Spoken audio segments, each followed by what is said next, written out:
Well, good morning and welcome to CityLine. It is great to be in your home this morning. We are live every Thursday morning, and this morning is August 30th. Boy, back to school is just around the corner.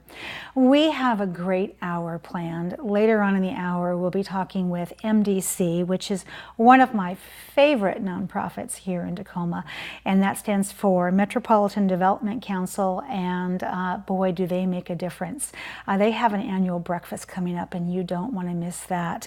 And then Downtown to Defiance is here. I have Meredith, Hannah, and Mary are here to talk about Downtown to Defiance and what you need to know to participate in this great event. And then guess what? We have a new utilities director. That's right. And she is here to help us get to know her. So in the second segment, we'll be talking with her as well. And then with me right now, as you saw in the wide shot, are two very familiar faces. And if you don't know them, you're going to have lots of chances in the next few months to meet with them. This is the Community Budget Listening Sessions. So please join me in welcoming back our Tacoma City Manager, Elizabeth Pauli. Hello, Elizabeth. Hello, good morning. Great to have you back on the comfy couch. Thank you. Thanks for having me. You were brand new when you were here almost a year ago. About a year ago. You had, and your hair is still intact.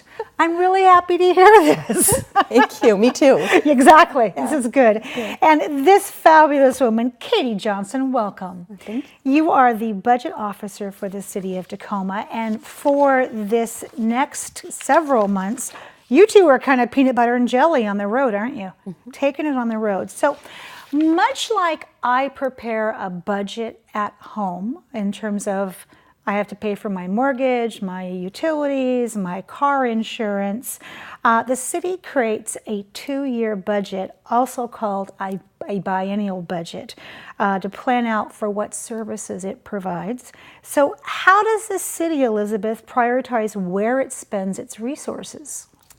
Well, so the city primarily does two things in assessing priorities for budget development.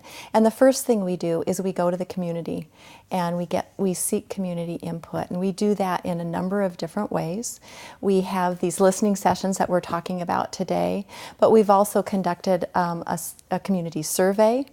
We also work with our council members who are representing the community to understand their priorities. So we work really hard through a bunch of different engagement methods to understand what's important to the community and how we're doing in the community, and use that input for developing our budget priorities. We also, on the internal side, we take a hard look at what we've been doing, how we're doing it, and compare that to the community priorities and look hard to see whether we're managing our expenses in the right way and whether we can discontinue or should discontinue some services, as well as where do we need to maybe look at providing some additional services. So just like in a home, I look at my budget, I think about the latte factor of what am I spending, how am I choosing over the year, not just monthly, to make choices. So where does the money for services that the city provides come from? Well, let's talk taxes. Yeah. So the city receives a portion of the sales tax and property tax that you all pay. We also receive what we call a B&O tax, which is a business and occupation tax. We also receive a utility tax. In addition to that, there's some voter initiatives that have authorized some taxes for us for particular purposes, so like the streets initiative. So whereas the other taxes that I mentioned go for the general city services like fire and police, those voter initiative taxes go only to those things authorized by the voters. We also have some other sources of revenue, including fines and fees. And finally, then we run some enterprises and some utilities where we get rates, we collect rates from those enterprises and utilities. And again, those particular sources of revenue are only used then for those purposes. An example would be like surface water and wastewater. So designated funds. Designated funds for designated purposes.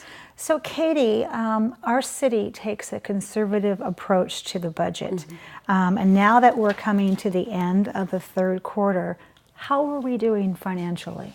So there's two main areas we look at, both our revenues and our expense. And when you talked about the latte factor, looking at how things add up over time, one of the things that we do is we do careful monitoring of our expenses on a monthly basis so we can look at how our expenses are adding up over the months. One of the things that we've been able to do is look at our spending on specific projects and watch and track some of the savings that we actually see. So we are seeing savings in many of our projects and programs. We're also looking at our revenues. So we're cautious with our revenue projections. We want to be able to predict like where we're going in our economy and upturn. So we are seeing some benefit from our strong economy right now in our revenues. They're up 4% right now. Yeah. And so that's funding between our revenues and our expenses that we'll be able to use to fund one-time projects in 2019, 2020. We'll also be able to use it to address deferred maintenance and do potentially some pilot programs where we can test how our services are working and where we can get the best results for our community. Well done. That 4% comes in handy in the sense of, okay, we have a little bit extra, so where do we put it? So the city recently, Katie, conducted a scientific, valid community survey of 750 randomly sampled households. There's 150 from each council district. And what did you learn from that survey that may influence this biennial budget?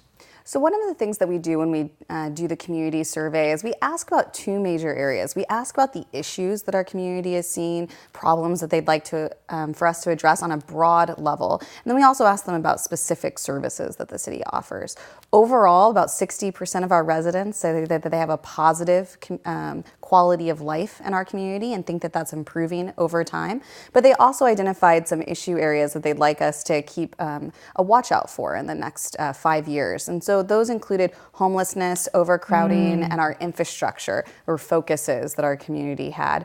Additionally, when we looked at our city services, over 80% of our residents actually are happy with our city services, which is a great rating. We're very proud of that, but that means that we still have areas for improvement. So when we look at the services that our community indicated that we can still improve in, it includes code enforcement and permitting, and some of our human services related to mental health and drug use services and homelessness was, again, a focus.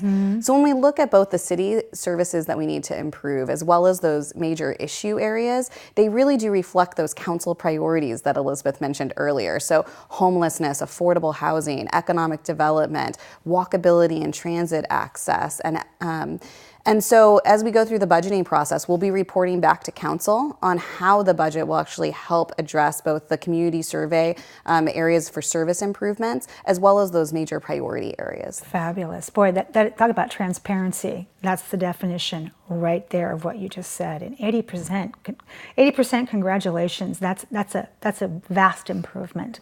So Elizabeth, we've already had one feedback session from, or listening session from the North End Neighborhood Council. How did it go?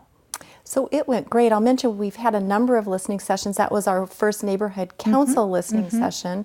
And I'm always just really impressed and grateful that people take time out of their busy lives to come to these meetings and share with us. And at that particular listening session, we had great turnout. We had 55 people attend. And it was an involved and engaged crowd. They let us know what matters to them. That's my counsel. And things that they had questions about. And so I think there was a particular interest. We heard loud and clear that they'd like the council to look at how it uses its multi-property tax exemption program. There's some interest in and concern about homelessness and encampments, as well as walkability. And so we got some really varied and really great input from that council. And again, we're really grateful for that. And what we do when we have those listening sessions is we go back, we compile the feedback, we share it with our council, and we also study it for how it's going to be reflected in the budget that I'm going to be proposing to the council. Outstanding. Yeah, the threat of homelessness does not surprise me. That is on everybody's mind and heart here in Tacoma. And it's good to hear that message is getting through loud and clear to every group. So there are 7 meetings remaining. Now, if those meetings don't fit my schedule, can I go to another neighborhood council meeting? So absolutely. I will mention that neighborhood council meetings, the agenda for those are created and managed by the councils, but residents from other council districts are invited to attend those other sessions. And we have a lot of other opportunities coming up for engagement as well if you can't make one of the council meetings. I love that. So last 3 minutes here, we have the public input process to gather information for 2019-2020. You're going to present all of this information to the City Council. When will you present it to them? That will be presented to the council at our October 2nd study session. Mark that date. Mark that date, and that begins at 12 noon. What will be a little bit different about that study session is it will be broadcast live so that we can have a little bit broader participation in that session, and we'll be at that time again sharing what we've put together that's being proposed to the council at that date. Okay, Yeah. so what's the next step in this process? So next steps include the additional listening sessions that you mentioned. We're also going to be conducting some town halls and some, Yes. and we have a forum online as well. So I'd like to mention that anybody that's interested in understanding more about our budget process or participating in an online survey can go to budget.cityoftacoma.org and participate through that mechanism, or on that site find out what sessions are upcoming for participation. We'll also be having a couple of public hearings where testimony will be taken, as well as a first and second reading of the budget ordinance. The first reading is scheduled for November 13th, and citizen and resident input is welcome at that time as well. Wonderful. I want to say thank you so much, first off, to the two of you for taking time out of your very busy schedule to be here and explaining this process so thoroughly. And then also thank you for the team members that we can't get in the studio, because it takes a village to make a process this transparent. So anybody who touched this process, we want to say a huge thank you to.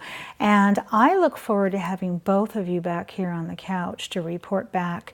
I'm sure I'm going to hear, but to hear what your thoughts were, what you would do differently next time, and what was the overwhelming messages that you got. So thank you so much for having 2 ears and 1 mouth.